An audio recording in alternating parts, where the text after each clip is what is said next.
Jeff Dye's friendship. Jeff Dye's friendship.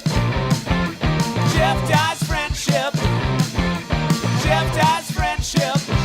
Jeff Dye has friends. No, really, Jeff has friends. Jeff's friends are on this podcast. Jeff Dye's friendship. Jeff Dye's friendship. Jeff Dye's friendship. Jeff Dye's friendship. Friendship. Hello, all fellow humanoids and aliens who listen to the Jeff Dye's Friendship Podcast. Episode 72, we welcome in UFC Hall of Famer TITO Ortiz. Man, had no idea that this episode was going to go this way. It was inspiring. It was at times shocking. We learned a lot about TITO Ortiz, and what a great guy. He's a very, very, very, very great guy. You guys are going to love this episode. He just tells it like it is. He has opinions, and he puts them out there, and I really appreciate that about him. We share a lot about all things TITO Ortiz, and he's not afraid to spill it. If you guys are watching this episode, that means you're subscribed to Patreon, and we appreciate you, and we love you, and we thank you so much for being patrons. If you'd like to watch it, go to patreon.com/Jeff Dye, and you can be a patron yourself and help us keep this going. We've had a few complaints about the sound, and we're doing our best to make it better. And I think this is the first week I've got some sound panels on the old ceiling. It's going to sound a lot better, and we're making updates. We've added some more wrestlers into the case. We've done all sorts of stuff for you guys to try to make this place better. The lighting's going to get better. It's all getting better, and we're happy to have you guys. If you're listening, don't forget to rate, review, and subscribe on iTunes or wherever you get your podcasts. Enjoy episode 72. You're going to love this guy. And leave comments below on your thoughts. We love you guys. All right, and we're in. Ladies and gentlemen, so proud to introduce this next guy. You already heard it in the intro a little bit, but UFC Hall of Famer, light heavyweight champion, 20 wins, Ken Shamrock's daddy. That's what I like the way I like, just 3-0 against that. Ken Shamrock can't shake the Tito. Huntington Beach bad boy, TITO Ortiz. Thank you. Welcome to the Fortress of Solid Dudes. Right on. Not a lot of men left in the world, TITO Ortiz. There is. There's just afraid to speak up. They're all quiet. Yeah, and I'm not one of them. That's what I like about you. Yeah. Like following you on social media and also like just following your career like throughout my whole life. Right. I feel like you're like a real man. It's like it's nice to see that. You know what? I'm a real person. I speak what I say, just what's on my mind, and I don't hold anything back. And there's sometimes I look back and go, shit, I probably shouldn't have said that. But it's what I felt, the way I felt, and that's the way I have the right to express my freedom of speech. Yeah. That's right. Well, and also sometimes I think we all like misrepresent ourselves at times, but it takes like a real man to go like, hey, I was wrong about that. Yes. I feel like that's part of it. That's part of the real man. There's been a couple of those situations, but it's being the real man and being able to face what you did wrong, and explain why you did say that and why you shouldn't have said that. Yeah. And like I said, just say you're wrong. Right. And I've had to do that a few times, but like I said, I don't make the same mistake twice. I do learn from my mistakes, and life goes on. I feel like that's one of the perks of being a woman, though, is that they can say, "Oh, I was just emotional." That's why I said that. True. Whereas a guy, you have to be like, hey, I thought this. Sorry about that. Yeah, there hasn't been many times that for me. There's been a couple times, but at the same time, it's what I thought, it's what I felt, and that's why I said it. Yeah. One of the things I was going to tell you that I appreciate about your career, well, just that, I appreciate that. And I know that's not a strong stance, or that's not a popular stance nowadays to say that, like, I appreciate, like, there's a real men still out there. I know people won't like that, but I like it. Peep fans hate retirement. Yeah. That's something they hate. Right. I don't like when all my favorite people are like, oh, I'm not doing that anymore. Now I've just got a family, and you know that thing you love me for? I'm not doing that anymore. And that makes me upset. And it reminds me of aging, and it reminds me of my imminent death, which is the looming One death. thing that we can't avoid. But right? I like about you. You don't seem to ever retire. Well, I came to a situation. The first time I retired, in quotes, was 2012. I was with UFC. They just really treated me bad. Yeah. I just didn't like to be bullied. I didn't like the things that were said about me. I didn't like the picture that were painted because it was all lies. It was all amongst Fake news, you might say. literally. And I had to walk away. At the time, I was with my ex-girlfriend that I have twin boys with, Jenna Jameson, and I tried to save my mom, and my therapist ended up telling me that. It took me about $10,000 and a bunch of my time and a bunch of tears, and Oh yeah. kind of realized what was truly going on as a child for myself. My mother and father were heroin addicts. My mother got sober at the age of 13, pulled me away from my father. My father never got sober. Oh wow. And I was always finding that right home for myself. And I thought I'd make it with Jenna and having kids by doing that. And it didn't. It just got worse. And it just spiraled down to I was losing my career. I was losing my idea of being the best fighter, best father I possibly can do, because I was getting torn down each and every day that I came home after training camps. And like I said, I just came to realize that I couldn't fix somebody. They had to fix themselves. So Sure. I walked away. I got full custody of my children. And all of a sudden, I still wanted to fight.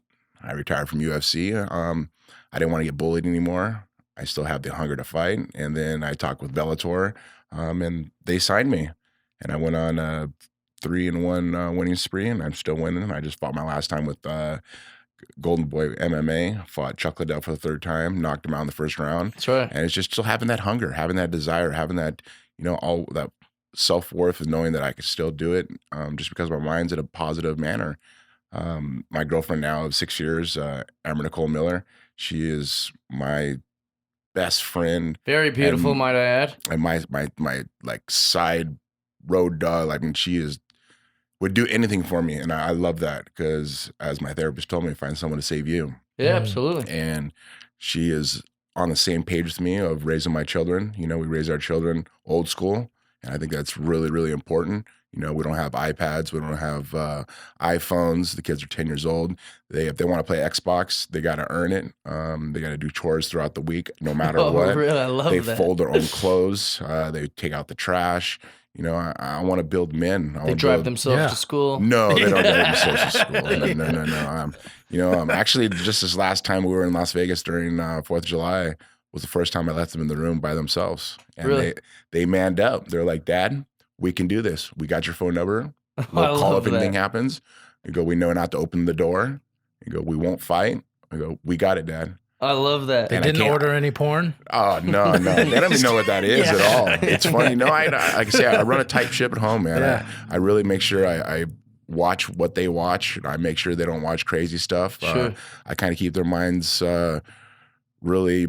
How do you in 2019 keep kids from the internet? Because I think the internet is a Be a parent. fantastic thing, but it's also a trash place. Yeah. Where just Yeah. everyone can say all these things. Everyone has an opinion about stuff that they have no business limping in on. Well, I think Stephen Jobs had the best idea about it. A child shouldn't be available to internet, cell phones, iPads to the age of 14 years old, just because the development of their minds aren't ready for that. But type you're a of- good parent, and your kids might hang out with kids who have horrible parents, or at least not as good of Well, and discipline. that situation has came about, and it's funny because I go to pick my boys, and their parents are like, well, they said they couldn't watch this, and they Yeah. said they couldn't be around it, so they already Good know kids, because man. I'm sticking it and instilling in their mind of what is right and what's wrong, and they understand it. I love mean, that. They That's know the awesome. difference, and I'm just not all of a sudden throwing them to a nanny or Sure. throwing an iPad to them or throwing a cell phone to them because they're crying about it and they're saying I want.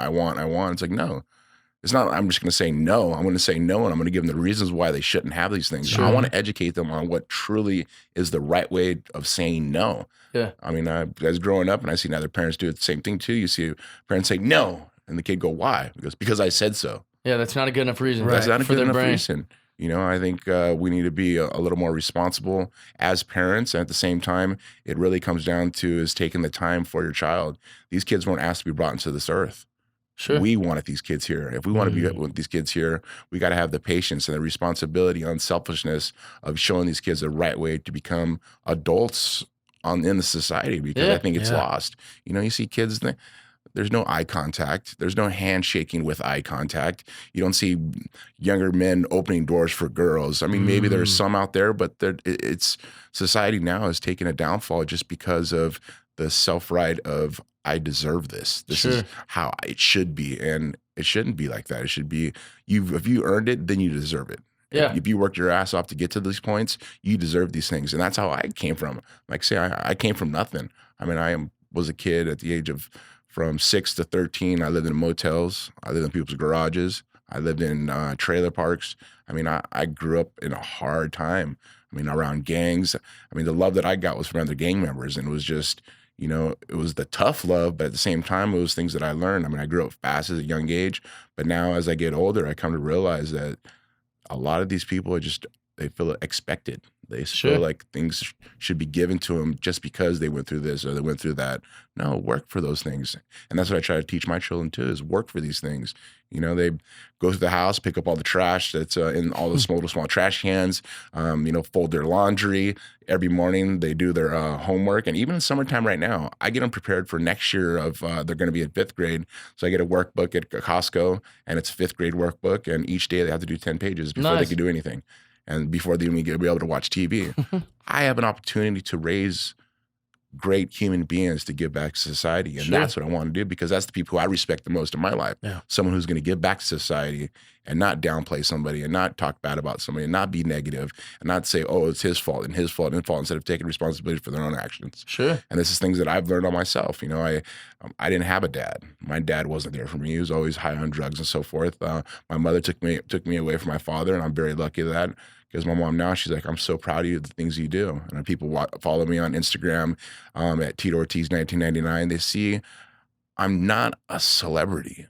I'm not some professional fighter, that I'm a big athlete and this fame and this riches and everything comes easy. No, I'm a American that works hard and wants to give back to society and do it the right way and tell the truth. I don't lie, I don't cheat, and I don't steal.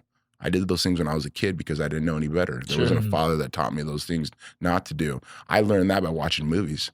I watch how the feeling was of love, the feeling of hate, the feeling of, you know, success. These different things that I watched, and I didn't watch a movie because I was excited to watch it. I watched for the story. What was the storyline behind that film? And I learned so much by so many of those things that I learned through my life, that I add on these little layers that make me stronger. It makes me tougher, makes my skin thicker. But I think as being an American, this is the things that I want for my children's future. Safety is number one, no matter what, and being able for them to fend for themselves, because this world is vicious. Yeah. And a lot of parents don't teach their kids that. They think that, oh, I'm going to coddle them. I'm going to give them this. I'm going to give them that. And you're actually hindering the kid's future, I think. Yeah, it doesn't help them. Yeah, It does not exactly. help them. It helps them when they're babies. Like, you got to Yeah. protect a baby, but then at a certain point, like, why protect them? They're not going to be ready. I know. Well, I mean, when I was in college, I mean, I took child development, and it was one of my classes because I was going to be a high school wrestling coach, and it's was a special education resource teacher, and I went through child development and seeing how the child develops in their minds, and the things you're able to give them, the things they're able to inspire to be better people. Yeah. And kids are just automatically getting things so damn fast that all of a sudden they get into 18, 19 years old, and it's like, how come it wasn't that easy when I was Sure. now compared to when I was a kid? When I was a Right. kid, my dad said, here, I could have this, I could have that, you have this. And I think you're able to teach your kids the right way of just with hard work and dedication, they can be a little bit better. In comedy, there's this new thing kind of starting. It's a very like liberal movement, but they have like these safe rooms where like all the stand-up will be safe. None of the words are gonna offend anybody and all that stuff. And I was like, what are you doing? Jesus. Yeah, like I don't understand. Labeling But these things. If you want to be safe, see a therapist. That's a Yeah. safe place. That's the only Don't safe leave place. your house. That's the Yeah, only safe exactly. place. Yeah, it's a fascinating thing. And I know your boys are only 10, but do they know what they want to do when they grow up, or what do they think they want Yes, to do? actually, one wants to be an attorney, and the other wants to be a fighter. Oh, nice. Ah. They both do wrestling and jiu-jitsu. Nice. They just got their gray and white belts. They've been into a year in wrestling or in jiu-jitsu. They've been wrestling for about 5 years now. But they understand that later on, if athletics ain't there, that they have the wherewithal to be educated and Sure. become Talk about the pressure for your one boy. I mean, I don't want to put pressure on him. you don't have to, but I'm saying like the idea of like the family name, you know, like that's going to be a thing. Well, I think at the end of the day of just being decent human beings that are giving back to society, that's the family they're name. They're going to be great humans no matter what. I want that. That's all I care about. I don't like care. Nolan Ryan's kid. Remember that guy? He was a young pitcher. And and everyone was like, Nolan Ryan's son. I mean, he's gonna have to. But Nolan Ryan's son threw like in the '80s, and everyone was like, "Wait a minute, the Express throws 100," and you're like, "Hey, not the Express Junior." As I tell my children, it's like you're gonna be way better than I ever was. You're gonna be 10 times that I've ever been, and you're gonna be a better version than I could ever think about. You guys got a head start in life already. I love that. I mean, I didn't understand the factors of life until I was 18, 19 years old. Me too. I got late on all that stuff. I was saying, I was thinking when you were talking earlier about how like you're teaching them to like empty the trashes around the house and they go do these things because they want to earn. They want incentive. They want to like do something fun, but they know that they have to earn it. It's a really good discipline to teach. I didn't learn that till late in life, but I think that you do get a little good feeling about yourself when you do those things. I kind of enjoy cleaning. I kind of enjoy taking out the trash. And as a 36-year-old man, I don't get a reward for it, but it's like I have a sense of pride about it. Like, because it's your stuff. You take care of your stuff, and I walk in your house is immaculate, but that's the type of pride you get. I mean, at my home, it's the same way. I walk in my home, it's beautiful. My cars are beautiful. My clothes, I mean, my suits, everything. But I've worked for those things. None of those things were ever just given to me. I worked my butt off to make that stuff happen. And now I'm able to show my kids these things because I'm still training. I mean, I'm 44 years old. I mean, I feel like I'm 34, but I've gone through so much that I'm able to show my kids what hard work and dedication is truly about. And they understand it. They see the hard work. And they're like, I come back from training and in between training, and I'll be sitting watching TV with them, and they come lay on each side of my shoulder like, Dad, we're proud of you. I love that. I mean, for a 10-year-old, I mean, they've been doing this since 9-year-old to tell me that. It's like, and these are my kids, and you could feel the love, and it's like, and they're proud of it. And it's just, they know what hard work and dedication is truly about. And I only have my 3 boys that I really try to show them what it's about. You know, my oldest son, Jacob, who's 17, who lives in Arizona with my ex-wife. I get to see him, 8, maybe 10 times a year at the most. Me and her don't really get along. Right. But what does he want to do for a living? He actually wants to be in business management. Cool. Yeah. I mean, he's smart. And all your boys could help each other. An attorney, a fighter, and business management. No, and they have that idea already. You know, he already told me. I mean, this was 3 years ago, and he's like, Dad, I want to take over businesses. So I was like, okay, cool. Love that. I mean, I dig it. You need someone you trust, and it's a good one. 100%. Absolutely. And he's a good kid. He's a respectful kid. And my ex-wife has done an amazing job with him. Vice versa, myself. We just tried to raise great men, and thank God I have 3 great boys that it's a challenge every day, though. It is a challenge. It's not like all of a sudden, okay, I teach them this and then they're going to continue to do that. No, every day I got to harp to them. Every day I got to tell them this is why we do it. This is why we do it. This is why we do it.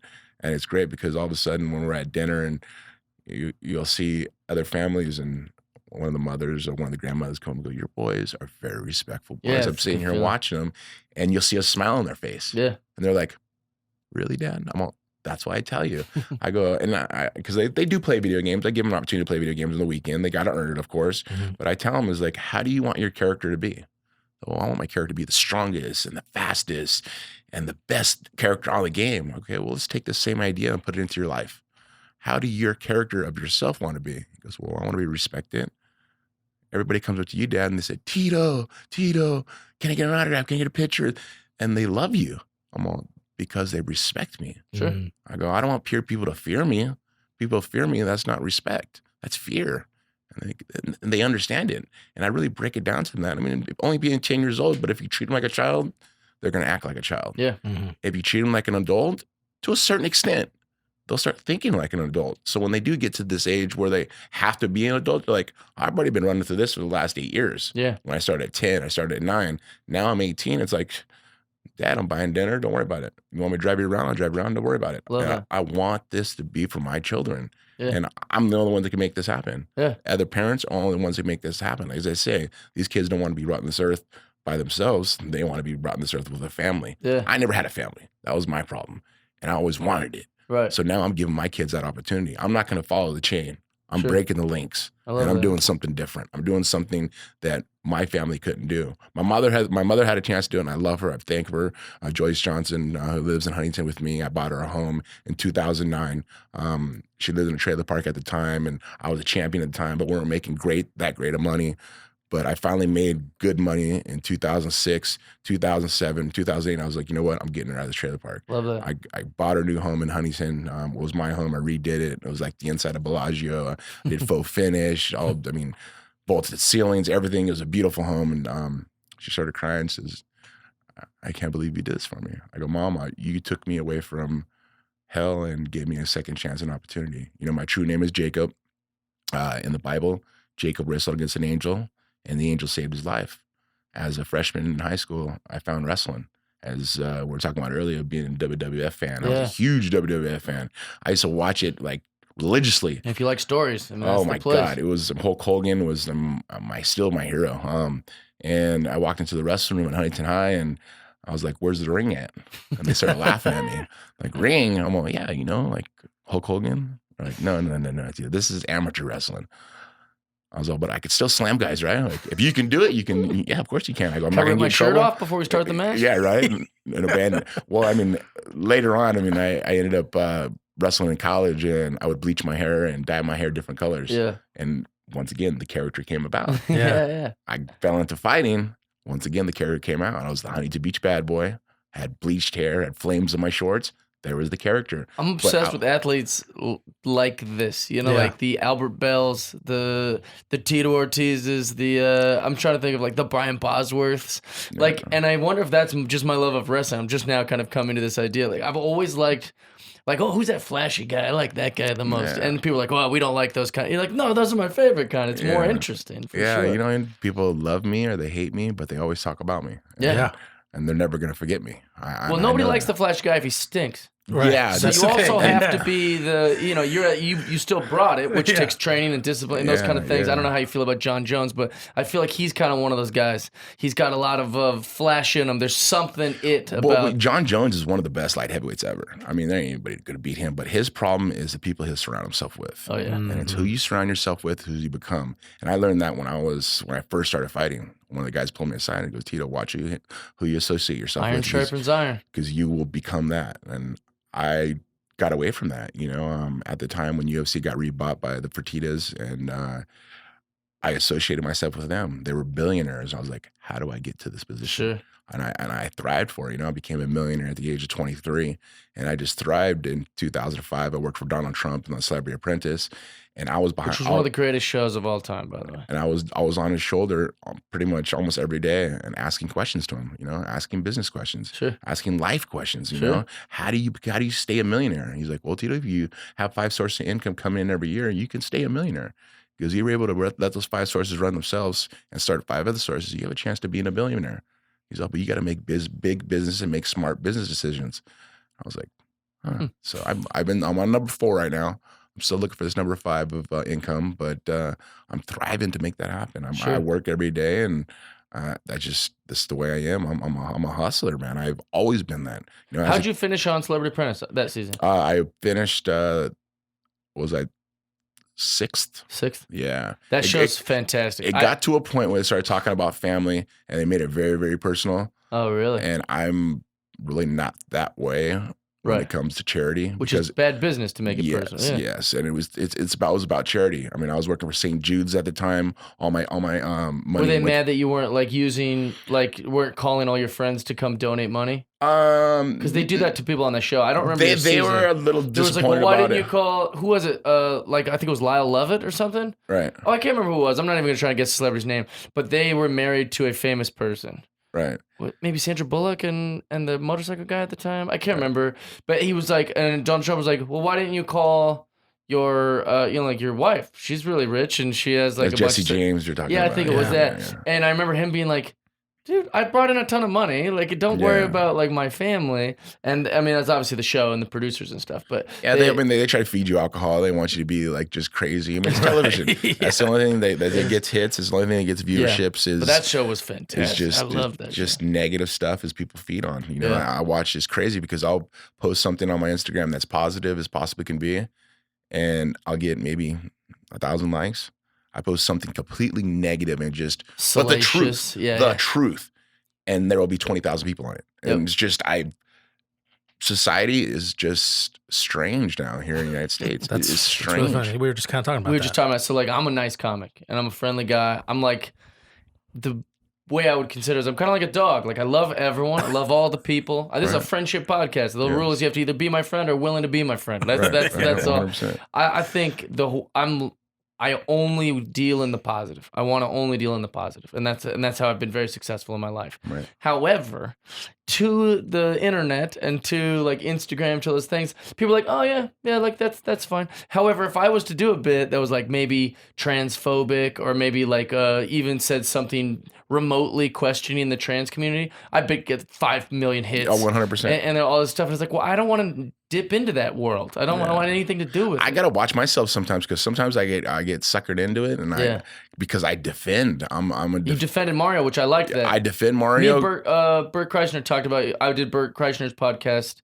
It just went up today, but it was last Wednesday, and it was right when the Mario Lopez thing happened. And then I referenced, I was like, I like that Tito stuck up for him because I know he Mario. didn't say anything wrong. I know Mario personally, Yeah. and for him to take the heat that he took, I was just like, He didn't even say anything bad. didn't say anything bad. And as a father, I'm not going to press this stuff on my children. Right. 100%. I mean, I will not. I mean, they ask me questions about it. I'm going to let them know. And I think as parents, we need to make a stand of making sure our children see the right thing the right way and not persuade them into things. That's interesting. So it's like kind of like saying like if you have a 4-year-old and you ask a parent, you say, okay, hey, you have a 4-year-old. Did you let them choose when they want to bathe? Did you let them choose what they wanted to eat for dinner? They would probably say, no, I'm the parent. Yes. I told them when to go to the shower and force them to bed. What to eat. I told them what to eat. What because time I'm to go their to parent. bed. Yeah. They don't understand. So what do you mean you're going to just let them choose things at that age? No, they need you to choose for them. Yes. You're the parent. And I mean, they're seeing everything for the first time. Yeah. And us as adults, we have seen things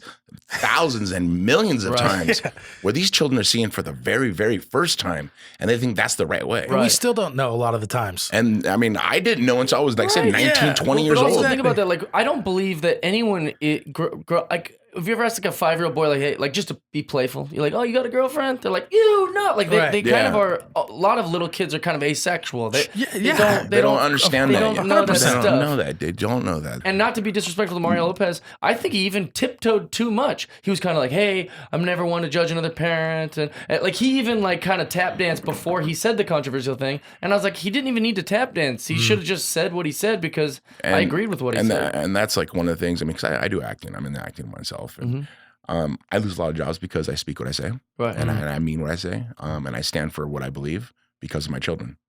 Sure. I'll pass on money before I lose integrity for myself. Yeah. 100%. And I think a lot of these guys are afraid to speak up and to say what they really feel because of a money situation. Sure. They rather do that. And no busting on Mario at all. I love Mario. He works his ass off. He has a beautiful family, and he's trying to do the respectful Sure. Christian way. Right. I'm not at all go to church. Right. I believe in just being a good man, respect people the way you want to be respected, treat people the way you want to be treated. And at the end of the day, do the right thing always. Sure. Don't step on anybody, get ahead and do what's right. So I don't trust the internet sources, and it's kind of hard to find anything about your life pre-fighting anyways. I'm not like I would trust on the internet if I read it, but you said that you were around like gang members and stuff like that. But did you do you remember your first fight?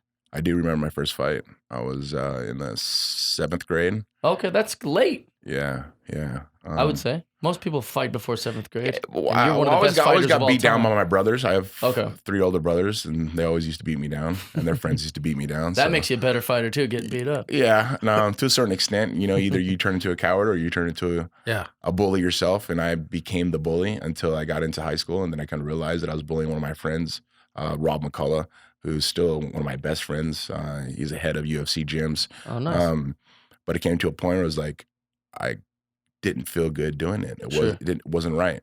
I wasn't getting anything out of it. It was just all of a sudden it became one of my best friends, and it was like, all right, I'm not going to do this anymore. I'm going to man up and be a better person. Sure. And I did. But 7th grade, was that the guy you fought in 7th grade? No, guy I fought in 7th grade was named Moses. He actually passed away. He got shot and killed. Oh my God. Yeah, I got in a fight with him at Lake Park in Huntington. I had a skateboard. He had a chain, and I swinged the skateboard at him, missed. He swinged the chain. I blocked on one side. When I went to go block on the other side, he swung and hit the other side on my back. Oh my God. It hurt. I remember it made me cry. He won the fight. 7th grade, you guys were allowed to each choose your weapon of choice. It was in the park. It was by the school. It was in the park. It was one of those things. We'll meet at the park after. Yeah. And that's how it went down. But you got to take an ass whipping to learn something, and I took an ass whipping to learn it. And after that, I don't think I ever lost a fight until I got into professional fighting. On the streets, I was always the chiller. I was the cooler. I always try to cool people down. Sure. From 18 to 21, I was a bouncer. I had a fake ID. I was a bigger kid, but I was mature for my age, and I was always the guy going, no. Can we have a conversation with this, please? Yeah. Let's go ahead and take a Let's walk. talk about it. Let's walk by the exit. Come out here, and you do the old shove to the chest and shut the door behind him, and you won't see that guy again. I mean, there's been one other time too that, because back in the day, slam dancing or mosh pit, and it was really big, and down in Newport, and skinheads would always come in. And one time, this one guy came in and he swung at a guy, and he looked at me to go swing, and I moved out of the way and I snapped her down, I got on the front headlock and a choke, and I started walking him out. And by the time we got to the exit, he was unconscious. Oh, That's man. good. Yeah. I laid him down on the floor. Closed the door, Sweet walked dreams. back in, Sweet He's not a dreams. customer. and he woke up like, what the fuck just happened right now? But it was just one of those things that, a lot of these guys, they don't realize what they're dealing with. I don't think a lot of people expect that. No. Especially when you're kids. Like I was telling the story beforehand, before you got here. So my first time watching you was I was 10 years old. Okay. And then you versus Ryan Tanner. Evan Tanner. Evan Tanner. 30 seconds. You KO'd him with a slam. Yes. And my uncle was huge in the UFC. I'm 10 years old at the time. I was like, you can do that? Right. Like I had no idea. Yeah. Because That's not allowed. I see kids getting fights, and it's always like this, like flashy. When you're a kid, you're trying to. It's like you're peacocking when you're Yeah. fighting. And it's like this fancy. I was like, so I never got in a fight. But then from that day on, I was literally like, all right, if anyone ever tries to mess with me, I'm going at them, Yeah. and I'm gonna slam them. I'm huge. I'm not gonna try to play this whole Yeah. Boxing footsie game. Yeah, what am I doing?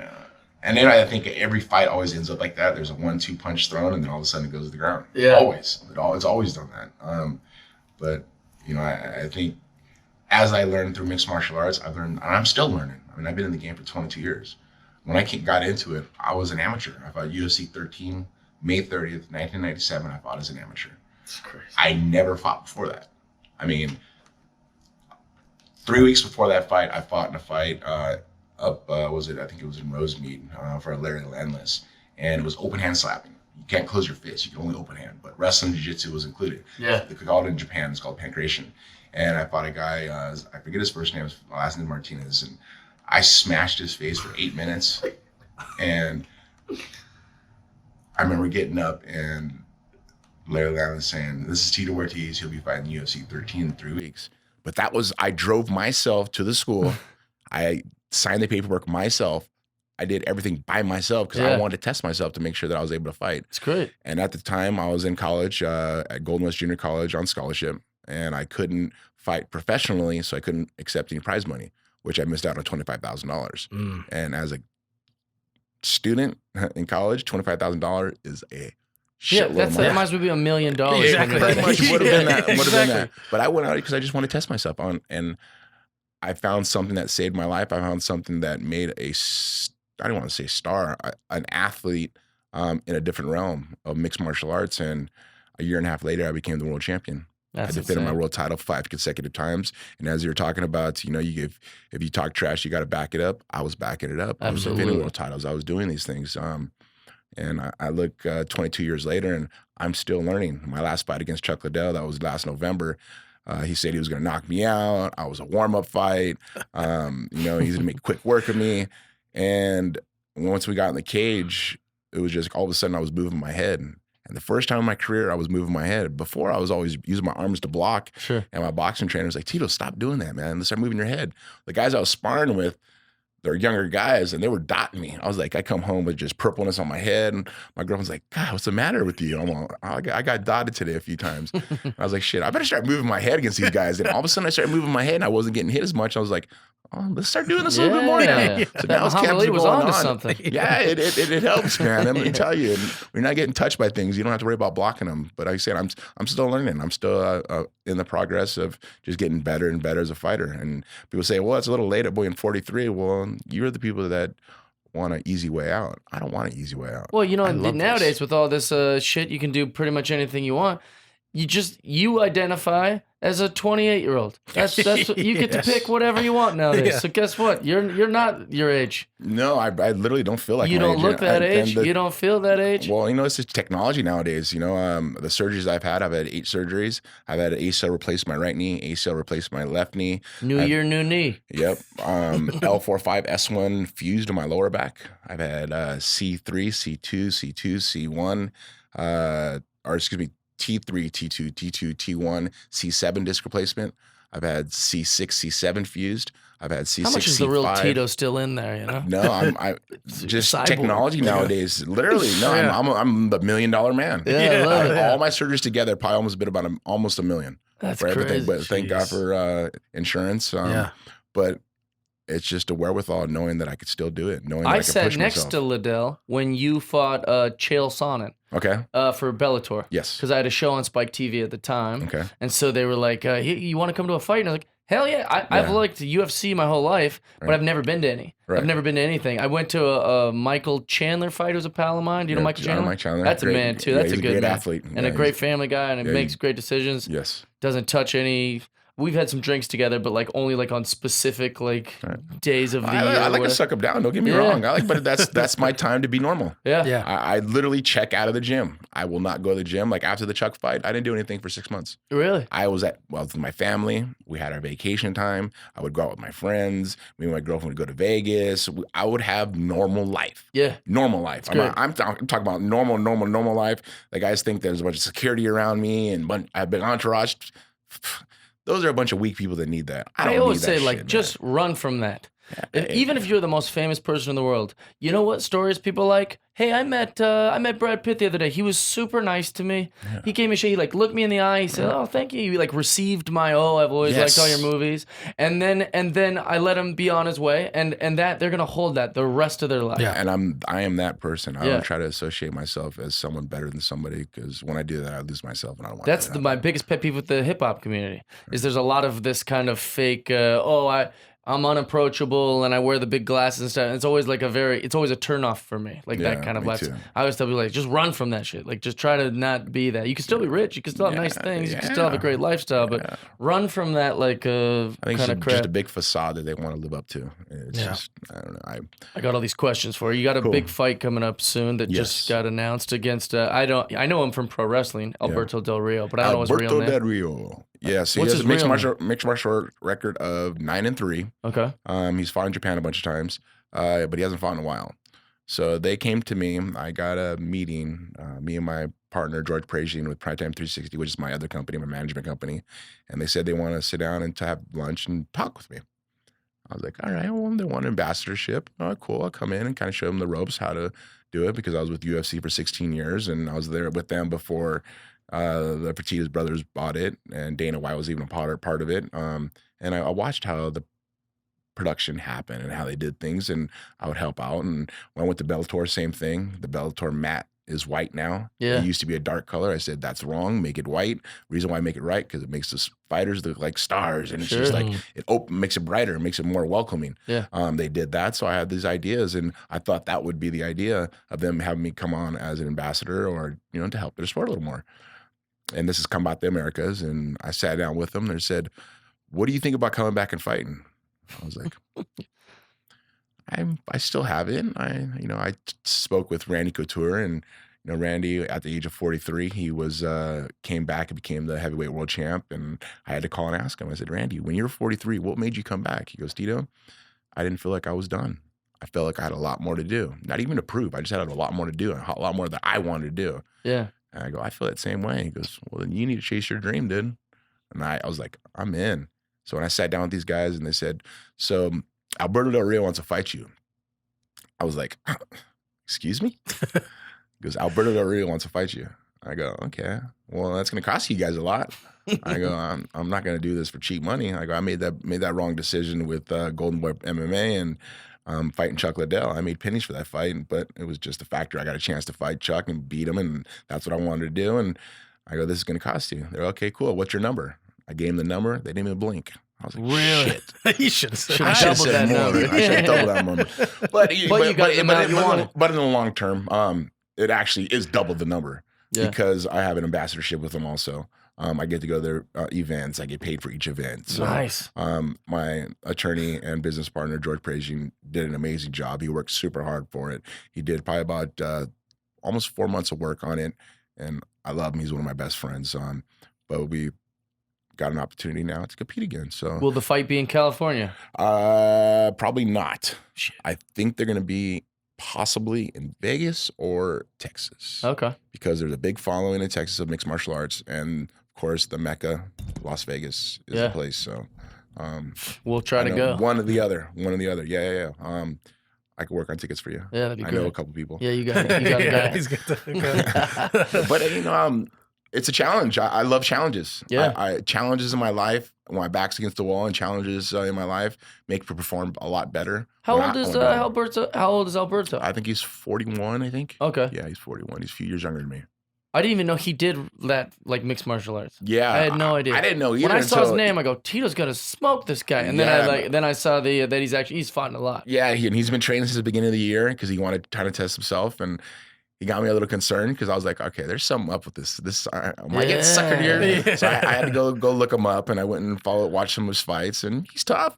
He has a legit wrestling background, an okay MMA background, but I don't know. I don't want to underperceive what he can do or Yeah. overperceive what he can do. Right.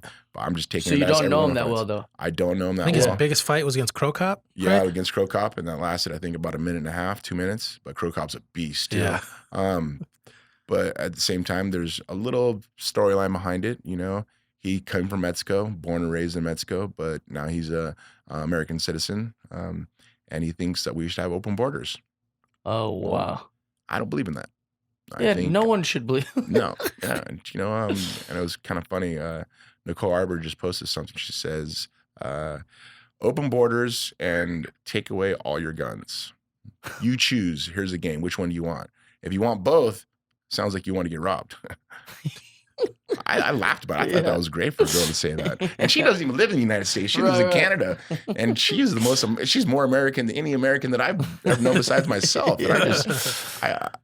And I see these things, and for him to say that he would want open borders, I put the question to him is, why do you live in the United States then? Yeah. And I asked him this question before we were even announced the fight. And he goes, yeah, I live now in the United States. I live in Texas, and I had to get out of where I was at because I was afraid of my children being kidnapped by the Sure. cartel.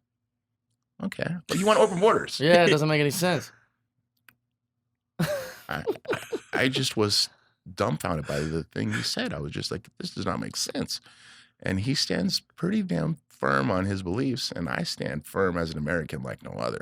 And people may not like the way I say things, and may not Wear that red, white, and blue in that fight. Oh, just wait. I'm going to have Donald Trump sit in front row, along with Robert that'd be Jr., great. along with Eric Trump. I mean, That's the whole gonna be family. great. I mean, like I say, since the Celebrity Apprentice, before Donald was even going to run for president, Right. finally we got a non-politician in the office. What was I gonna say is, I find though, being from Seattle, Washington, sometimes people say really, really, really, really liberal things like open borders or this kind of stuff. They've never even thought about it or processed it, but they just know they're gonna get all this like internet kudos for it. So they just try to be as extreme leftist as they can be, so that everyone goes, "Wow, what a great!" And they love that feeling of community where everyone's giving them all this because the extreme left kind of dominates the internet in a lot of times, especially and where the we live. media, everything, they brainwash these people. Yeah. And it was just last night, and I got So so maybe he frustrated. hasn't really thought it out. So frustrating. And I just laying in bed, talking with Amber, and I was just like, people frustrate me here in the United States. How can they think like that when the truth is right in front of their face? They haven't processed it. Well, it's because they're stubborn. Yeah. They want to believe a certain way. If they think they're wrong, they don't want to be wrong. Right. Yeah. So that's the way they're going to think. That's the way they were brought up, and that's the way they're always going to think. Yeah. And It's shocking. I want to see proof. I want to see statistics. I want to see everything to make that answer right. Right. I'm not gonna say, oh, that's the way it is because that's the way it is. That's like saying no. Why are you telling me no? Because I said no. Yeah.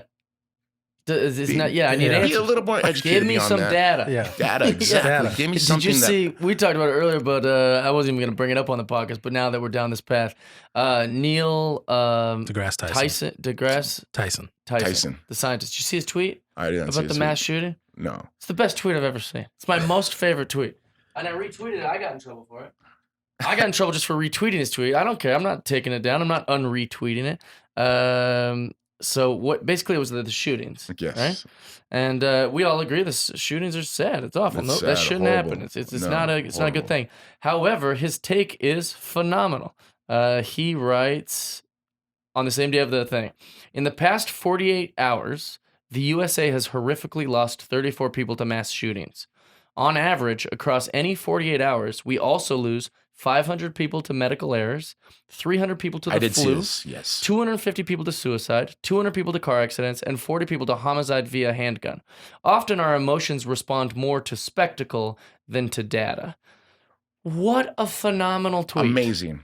Because all these issues that he just said deal with mental illness. Mental you know? illness, yeah. They deal with like malpractice. Like these Yes. are all political hot button issues. Why are we respond more to the shootings? Why are we so excited about the shootings? And people say, well, it shouldn't have happened. Well, neither should these. No. These shouldn't None happen. of them should. None of them And should. these are bigger numbers. Yes. And so why aren't you saying, oh, my thoughts are personal, all the malpractice that's happening in these hospitals, or the 40 to homicide via handguns, or the car accidents? And they say, well, here's the thing. People are just wandering a mall. They think that they're safe, and it's very unbiased, these shootings. Well, disease is very unbiased. Car accidents could happen to any of us on any time. Gang So- shootings Yeah. in Chicago, let alone in just this year. So why are we just- talking so much about guns?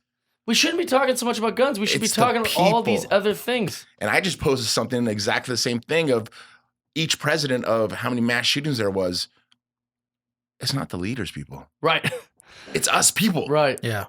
The guns aren't getting up and going, here, I'm going to shoot you. No, it's Right, the right. people. It's the mental health. When every illness. community has guns, I think it's a very fascinating thing too. Is I've talked about this a few times. I don't know about on here, but about how like people want to make it sound like, so all these memes were going around yesterday. Like whenever there's a shooting, I always think I know it's a white guy. It's always a little white guy. It's always, and they loved sending that narrative. Well, like. Famously, urban schools have had metal detectors because it was such a problem of urban kids bringing guns into Yes. schools. Rednecks have guns. Cops have guns. Gang members have guns. Like hunters have. Everyone has guns. Everyone has Every it. community and culture has guns. I mean, all Midwest, you see all the kids. They have 22s and Yeah. 38s, all behind in the trucks. And nobody's talking about the positive of it. Like people use them for things. It's a very Yes. productive Yeah. tool. They're never going to go away. It's as you said, it's a narrative Yeah. of how people want to perceive it. All of a sudden, now it's Donald Trump's fault. Yeah. Somehow that's become which is very racism. funny. As a country that is built on racism, and it's his fault. Right. I mean, I'm not a racist person. I have Black friends. I have Asian friends. Right. I mean, all spectrums of life. Want to know what I'm a racist to? Ignorant people. Sure. People that don't understand the right things. I'm racist to those people. Okay, then I am racist to those people. I mean, I think though, like you've got a good platform to, I mean, like because you don't like the word, but you're a celebrity to me and to most people, and so like if you talk about these things and say these things, they're probably going to listen. Like hey, he's onto something. He's right because people, you've got to. I think about it on stage all the time.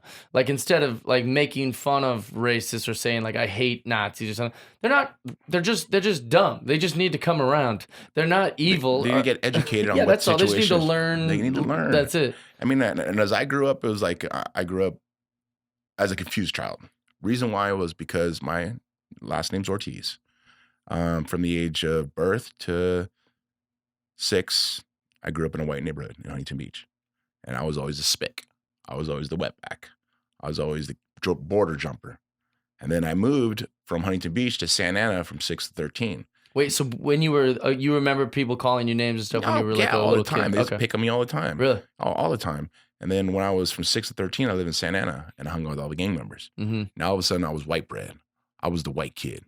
Oh, really? So I got both sides You of the didn't have spectrum. any group. You're like Bob I Marley. was confused. Yeah. I was confused as a kid growing up because I was like, I don't speak Spanish because I'm a wetback if I speak Spanish. Right. And I had I kicked myself because I could understand a little bit, but I wish I could be fluent, but I was never presented that. I was always, don't speak Spanish because you're going to be a wetback. That's like Bob Marley. He was bullied for being light-skinned black guy in Jamaica, because his dad was white.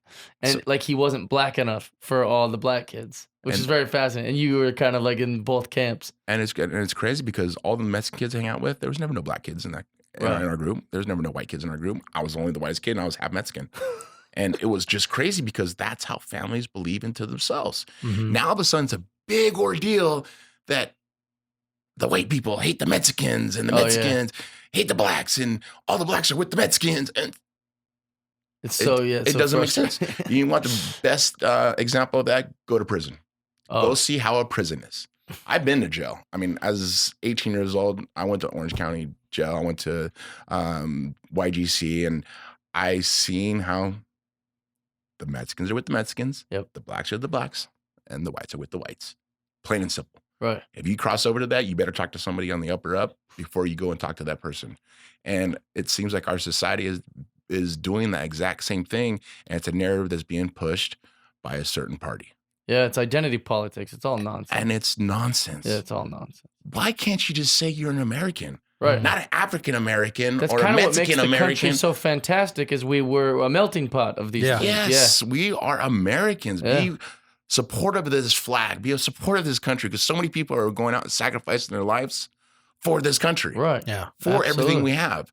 It's nice to go walk and not have a problem. Sure. Yes, there's these small little mass shootings that happen, and it is devastating, horrible to happen on our country's soil. But go to Syria. I've been to Syria. Go to Afghanistan. Go to Iraq. I've been to Iraq. Mm-hmm. Go to Thailand. Sure. Yeah, people going missing left and right, and people being kidnapped, child prostitution, trafficking. Mexico, people getting their heads cut off, people being hung over the side of freeways. I think what you're saying is you want open borders. No, I really don't. What I want is to Donald Trump to keep doing what he's doing and keep his word and keep saying the things he's saying. And maybe these people that can be sheep can finally stand up and become lions and take control of this country. Sure. And I can say this because I don't give a shit. I don't care if I make a movie. I don't give a shit if my fans love me. If not, you're going to get what you get. And that's always been. I was the Huntington Beach bad boy because I said what was on my mind. I have 3 boys.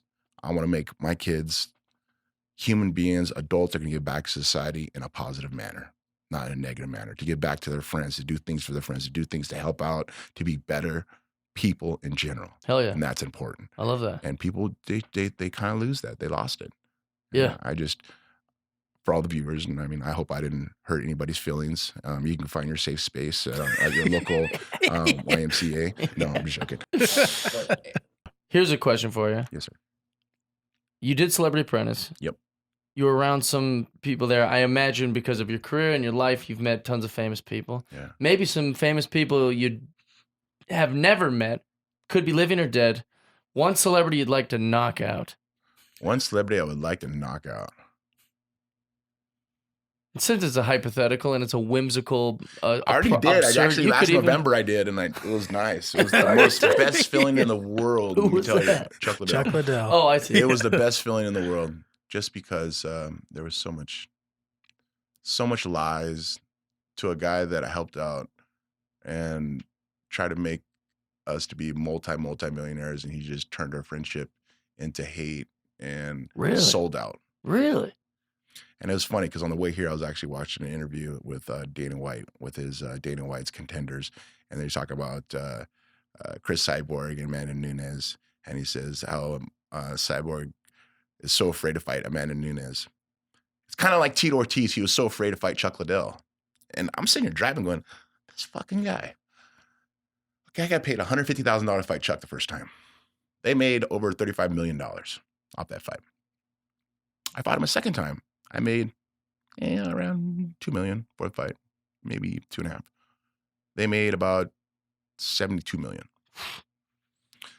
I fought him this last time, and it wasn't even about the money more because it showed me who Chuck's true colors were. I made about $150,000. But I got my hand raised. It wasn't the factor that I'm afraid to fight the guy. I thought he was my friend. Right. And when we're the first team punishment. And this stuff's all going to be known as soon as ESPN comes out this 30 for 30 because they followed this last fight. And they got all the history. Oh, that's great. That's so it's awesome. coming out Well, then what would make September Dana say? Why would he say that then? Because he wants to have control of all the fighters. So he just says whatever. Whatever he wants. And I have nothing against Dana. I love Dana. He's a hardworking, great father. I just can't see how he could keep that narrative that I was afraid to fight Chuck Liddell. Yeah. I wanted to fight for the money that I thought I should have got a cut of it. Right. We're making, like say the first fight was only 150 grand. I made shit for that fight. They made a bunch of money. The second fight, I made maybe 2% of the income from it, and they made the rest of it. And that's how it is now. They control fighters by doing that. And What an interesting thing to do. So like you'll be like, hey, I'll give you $4 to fight so-and-so. And you'd be like, that's bullshit money. I'm not fighting for $4. And then I just go to the news and I go, what a fraidy cat. He won't even fight so-and-so. You're like, no. That's exactly what he did. It was the money that I said no to, not the fight. There was no fear. What are you talking about, fear? Yeah. That's almost insulting. They do that a little bit in pro sports contracts. As I'm learning, I'm like new to like even caring about how much the players make. But there was like a thing where they offered, they'll offer a player a really insulting amount of money. Yes. And then be like, we tried to make an offer. Yeah. And you're like, yeah, but it was such a bullshit offer that they had to go play for the Orioles because you gave them, like out of pride, they had to say, I can't take this. And it's like I said, it's just the integrity. Yeah, the integrity. I'd rather keep my integrity more than anything. And I paid for it. I got a bad image or a bad picture painted upon my career, and it was insulting a bunch of times. But my true fans know the truth. Yeah. I know the truth. When I brush my teeth at night before I go to bed and I look in the mirror, Yeah.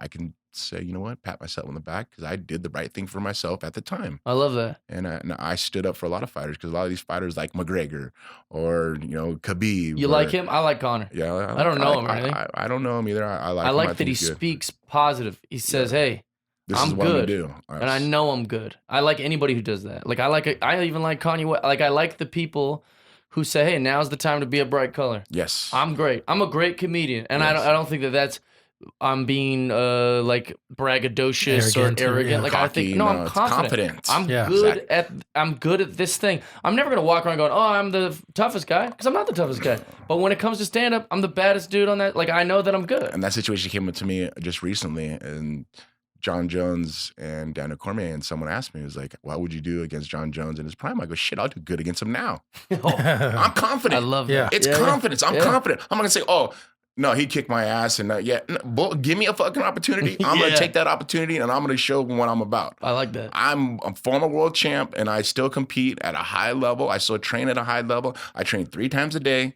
5 days a week, twice on Saturdays. I have a Sunday off, and I've never stopped doing that over a 22-year career. That's amazing. Tell me one other fighter that has ever done that. And you hear crickets the whole time because there is not one other fighter who can do that. I love that. I work hard and I dedicate myself to my job. If someone asks me a question, I'm going to give them the honest answer. I'm not going to bullshit. I'm not going to dance around shit. I'm going to say it how it is, and I'll pay for it later on if Dude, it happens. you're it is. my best friend Justin. He's gonna this is gonna be the episode for Justin. All right. You are my best friend Justin. We have these kind of conversations all the time. Like, and besides the fact that he doesn't have any kids or anything, but other than that, like you're Justin Bailout. Having kids is the biggest job in the world. Sure. It is the hardest job in the world. It is the most difficult job in the world. Not a lot of people doing that job well, by the way. They need to pick up a book and start reading about child development. They need to pick up a book and see about parenting, because it is a huge challenge and is a huge job, but you can make it work if you do it and learn from your mistakes. Being a parent is like being a driver. Nobody wants to admit they're bad at it, but trust me, there's plenty of bad ones. Yes. That's one thing that the most offensive thing I think Mario Lopez said is he said, I'm never about judging another parent. I judge parents all the time. I'll be at the airport and I'm like, that parent is letting this kid just run around and bump into things and jack shit. Like I got one for you right now. I watched the parent, like, take all these things out. I just came back from Virginia, And me and my girlfriend Amber were eating in a restaurant. Mm-hmm. And I see this kid eating with her family. She was just like slamming things and yelling and screaming and the parents just ignored her the whole time. Yeah. I was just like, Oh my God. oh my God, I feel bad for that child. Yeah. Guess who's on my flight? Oh, the Ugh. same family? I sit on the flight and thank God I had headphones. Put my headphones in and all I hear is that baby just screaming at the top of her lungs. And she's across from me and I'm looking over at her. She looks at me and she goes, screams for nothing. Yeah. And the mom didn't say nothing. Did nothing. And I think he might have been a basketball player that was sitting in front of them and he was trying to sleep and he had his headphones on and she was screaming like right at his ear. Yeah. And he goes and looks back. It doesn't say nothing. I was like, I give him respect. He didn't say nothing. And the whole flight, and all of a sudden we're going to land and she's still screaming. And I had to post something. I was like, Should've. this whole flight, this kid did not stop.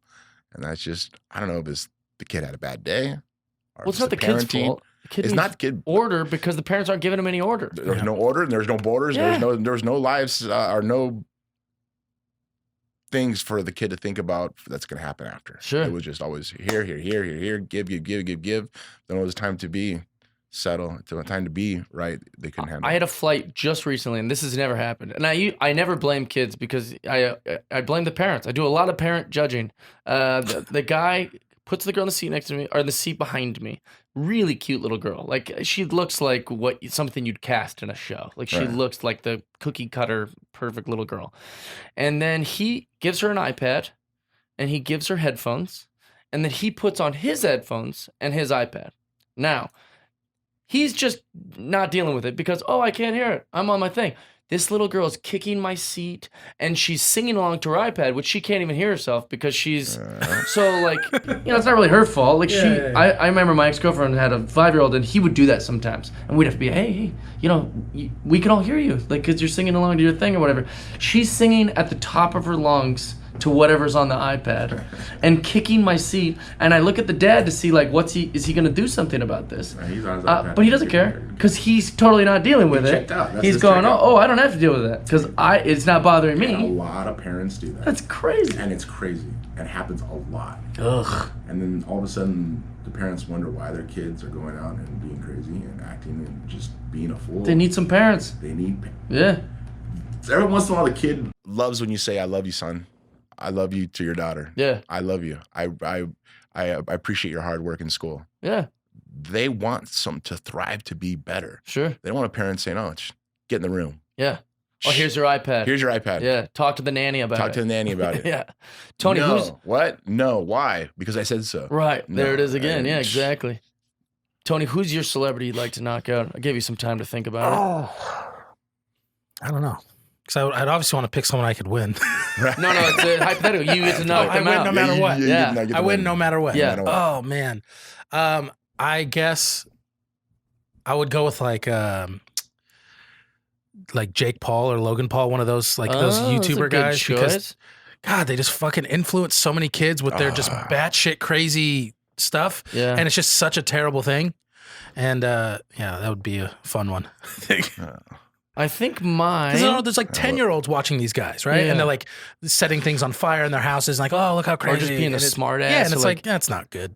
I So think maybe Logan them. Paul, once I saw a video where he spit on a dude's car or something like that, and then the guys like getting mad at him, and he's just like really like, I think he was like trying to provoke him into like fighting him or something, but Yeah. the whole time he's like being a smart ass, like getting like YouTube content, no. and I was just going, ugh, They need to get tuned hope up. kids Junk. aren't seeing that. Junk. Who would But be they the are- person you'd want to fight That's what I'm trying to think. I think it would, or knock out? who's that chick, Lena Dunham? I'd like to knock her out. She's always annoying me with something. Right. She's tried to kiss Brad Pitt on the red carpet recently. And I was like, I think that counts as a Me Too. Like, if he does it, it's not a consensual kiss. Yeah. She literally Me Too'd Brad Pitt on a carpet. Wow. I think that counts. Right? Yeah, That's that counts. I don't know. Who's the other one? I had one earlier. I don't remember. It doesn't matter. All right. I want to do one thing before we go to our last question. I say a word, and then you just tell me the first thing that comes to your mind.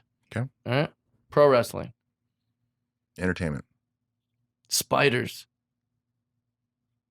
Arachnophobia. Oh. New York City. Can I use 2 words? Yeah, you can use as many words. Or Just many with words first thing on? that comes to your Okay. brain. Respect your police. Guns, Responsibility. video games, Not reality. Dana White, Selfish. baseball,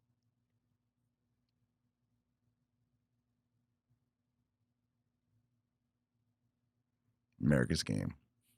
Bellator,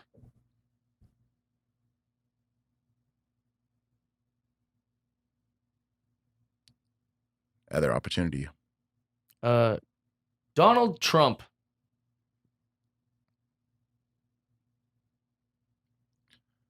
Real.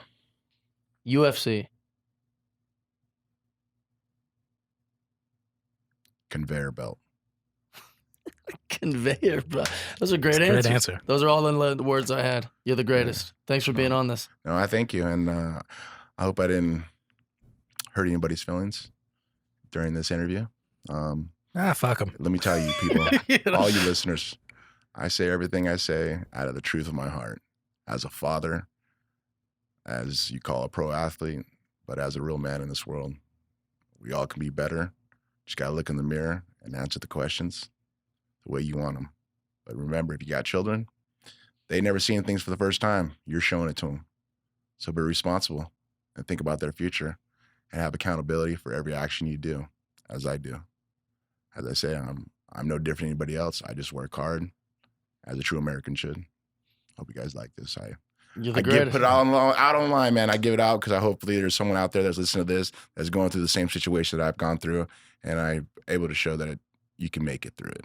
Hard times, good times, Man. they all happen in your life. You just got to make sure you're able to check yourself every once in a while to knowing you're doing it for the right ways. I mean, Man, You're the greatest. absolute You greatest. should run for office. Yeah. no, I'm not a political person, man. I think that's But why I mean- you should run for office. I have history. I've been through hell. I've been through the worst. I've been through the best of the best, and I am where I am today because of the honesty and the respect values I hold upon my family, upon myself. And I take accountability for everything I do, and I think that's what makes me real. Last question. Tito Ortiz, what happens when we die? What happens when we die? I leave a legacy behind me that I've helped people, that I've been a factor in somebody's life in a positive manner, and knowing that it was Tito Ortiz that helped me get through that hard time. That's what happens when we die. So don't sell yourself short on anything you do. Always work hard and show people that you're able to achieve things even when you weren't supposed to achieve those things. Never sell yourself short. Never say you can't do something. Always try and try and try again. And try to be real as possible. Don't be fake to make people happy. Be the real person you need to be for yourself, for your family, and for your fans if you do have fans, or your friends. And never step on anybody to get ahead. Look at I that. live by that. That's it. I feel like a better man for this podcast. I agree. We've asked every guest what happens when we die, and there's been some long pauses.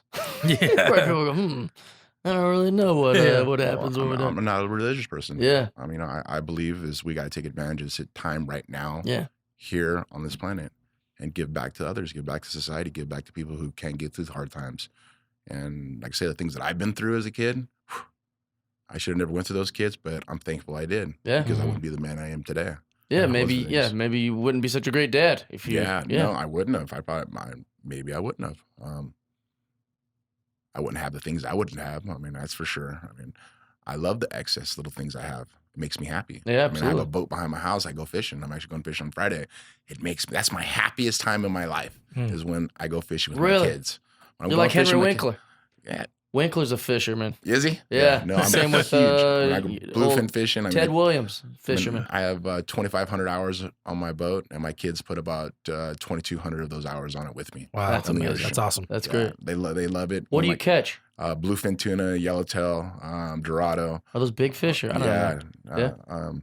I have one that I went fishing in Gloucester with TJ from Wicked Tuna on the boat called Hot Tuna. Oh yeah. I got a 425-pound bluefin tuna. Holy Jeez. crap. Yeah, it took me 51 minutes to get it in, and we fought it for a little bit and got in. He's like, shit, dude, you know how to fish, huh? I go, dude, I know how to fish better than how to fight. Wow, that says a lot. But after the trip was over, he's like, man, you do know how to fish. I love it. And I worked as a deckhand when I was 14. I started pinheading when I was 11, which means you go out fish free on the boat and you wash it on the way in on the sport fishing boats. And I did that until I was 19.